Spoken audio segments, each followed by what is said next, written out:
Assalamualaikum warahmatullahi wabarakatuh. Kembali lagi dengan saya, Yuniatri Widianingrum dari kelas manajemen 2B Fakultas Ekonomi Universitas Muhammadiyah Cirebon.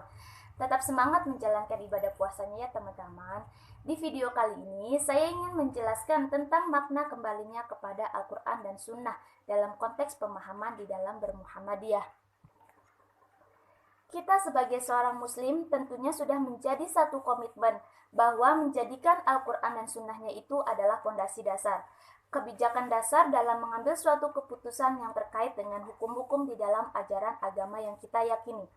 Al-Quran adalah sebagai petunjuk bagi seluruh umat manusia dan memberikan penjelasan akan petunjuk-petunjuk itu. Dan Al-Quran juga sebagai pembeda yang membedakan antara hak dan yang batil, antara yang halal dan haram, antara kebenaran dan kesalahan. Itu semua sudah dipaparkan di dalam Al-Quran.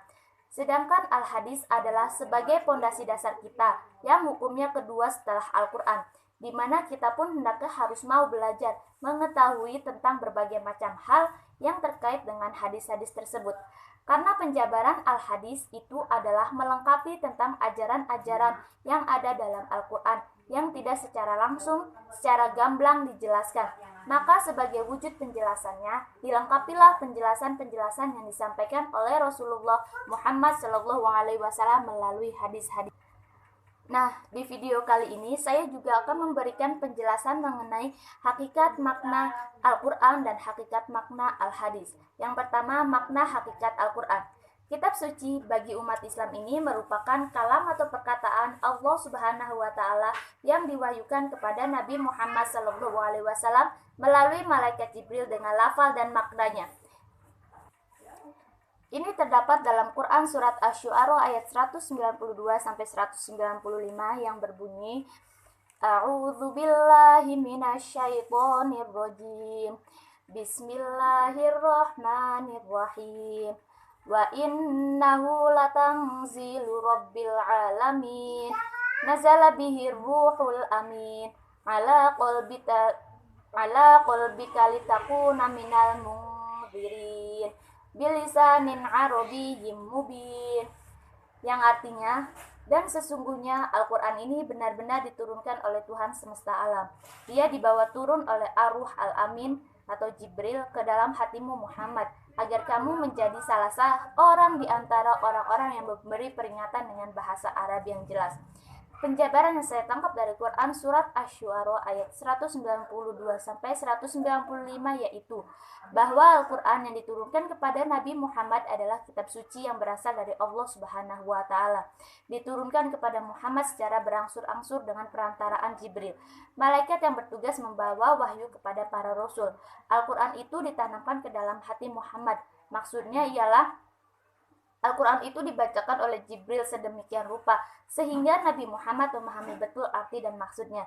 Maka Nabi Muhammad mudah menyampaikan kepada umatnya dan umatnya mudah pula menerimanya.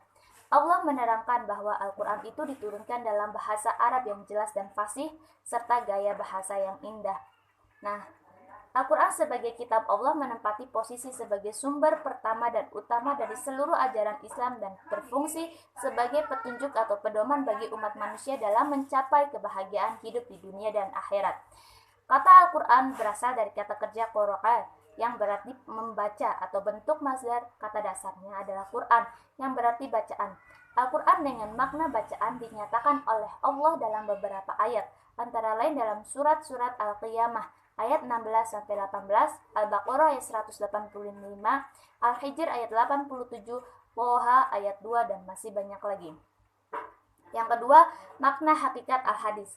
Sudah menjadi hal yang sepantasnya bagi kita setiap muslim mempercayai bahwa Al-Hadis merupakan sumber ajaran syariat Islam yang kedua setelah Al-Quran. Kita diwajibkan memegang Al-Hadis sebagaimana Al-Quran, yang mana keduanya ini mempunyai korelasi yang sangat erat dalam syariat Islam. Umat Islam diwajibkan untuk mengikuti dan mengamalkannya seperti halnya dengan Al-Quran. Dalam kaitannya memahami syariat, Al-Quran dan hadis merupakan dua sumber hukum pokok syariat Islam yang tetap. Dan orang Islam tidak akan mungkin bisa memahami syariat Islam secara mendalam dan lengkap tanpa kembali kepada kedua sumber Islam tersebut. Nah, segitu penjelasan yang bisa saya sampaikan. Kurang lebihnya mohon maaf. Wassalamualaikum warahmatullahi wabarakatuh.